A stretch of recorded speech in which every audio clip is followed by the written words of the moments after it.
Bien-aimés de Café Évangile, pourquoi votre maître mange-t-il avec les publicains et les pécheurs? Jésus, qui avait entendu, déclara: ce ne sont pas les gens bien portants qui ont besoin du médecin, mais les malades. Allez apprendre ce que signifie « Je veux la miséricorde, non le sacrifice ». En effet, je ne suis pas venu appeler des justes, mais des pécheurs. Mes chers amis, nous célébrons ce jour la fête de Saint Matthieu, apôtre et évangéliste. Juste avant le passage cité ci-dessus, Jésus a vu Saint Matthieu, un collecteur d'impôts, assis à son poste de travail en train de collecter l'impôt. Et le Seigneur s'est approché de lui et lui a dit deux mots simples: suis-moi, suis-moi. Et qu'a fait Matthieu? Il s'est levé, a suivi Jésus et l'a invité à manger chez lui. Et lorsque les pharisiens ont vu cela, ils ont agi avec jugement et cruauté en disant: pourquoi votre maître mange-t-il avec les collecteurs d'impôts et les pécheurs? Leur réaction et la réponse que Jésus leur a donnée ensuite en disent long sur la bonté du Seigneur. Lorsque le Seigneur a dit qu'il n'est pas venu appeler les justes mais les pécheurs, il ne parlait pas des vrais justes. Par exemple, la personne la plus juste en vie à cette époque, autre que Jésus, était sa chère mère. Nous pouvons être certains que non seulement Jésus l'a appelée, mais qu'elle a toujours répondu de tout son cœur. Cependant, le Seigneur parlait de ceux qui étaient bien pensants. Une personne moralisatrice est une personne qui a une haute opinion d'elle-même, ignorant la vérité de Dieu et choisissant plutôt d'élever sa propre image à ses propres yeux et aux yeux des autres. D'autres termes, être moralisateur, c'est croire à un mensonge et en fait au pire des mensonges. C'est le pire des mensonges parce que ce péché a pour effet de rendre la personne obstinée et coincée dans son péché.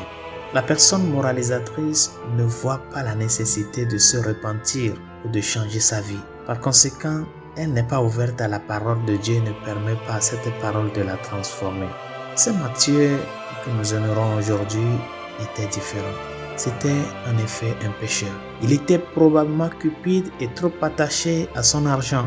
Les collecteurs d'impôts n'étaient pas très bien considérés à l'époque car ils étaient des juifs qui travaillaient pour les Romains et étaient donc considérés comme des traîtres à leur propre peuple. En outre, ils étaient considérés comme des voleurs car ils extorquaient souvent plus que ce qu'ils devaient recevoir afin d'empocher une partie de l'argent. C'est pourquoi de nombreux juifs craignaient également les collecteurs d'impôts car ils savaient que ces derniers bénéficiaient du soutien de Rome dans cette activité illicite. Mais ce qui est étonnant, c'est que Jésus s'est approché de Matthieu, le pécheur et collecteur d'impôts. Il l'a appelé avec confiance à devenir son disciple. Très probablement, le Seigneur voyait dans son cœur. Il savait que Matthieu n'était pas satisfait de sa vie et qu'il cherchait quelque chose de plus. Par conséquent, dès que Jésus l'a appelé à le suivre, il est clair que quelque chose s'est passé dans l'âme de Matthieu. Le fait qu'il se soit levé et ait suivi notre Seigneur montre que l'attrait spirituel de Jésus était bien plus puissant que son désir de richesse terrestre. Cette même vérité, bien chers amis, s'applique à tout un chacun de nous. Peu importe ce qui nous attire et peu importe la manière dont nous cherchons la satisfaction dans la vie, la vérité surnaturelle est qu'il n'y a qu'une seule chose qui nous satisfera. Nous pourrions avoir tout l'argent du monde, tout le pouvoir et le prestige terrestre, et pourtant au plus profond de notre âme, nous ne trouverons pas la paix tant que nous ne nous tournerons pas vers Jésus et que nous ne le suivrons pas. Certains apprennent cette vérité tôt dans leur vie, d'autres plus tard, et d'autres encore ne la découvrent jamais. Résolution de ce jour: rends grâce au Seigneur de l'avoir connu.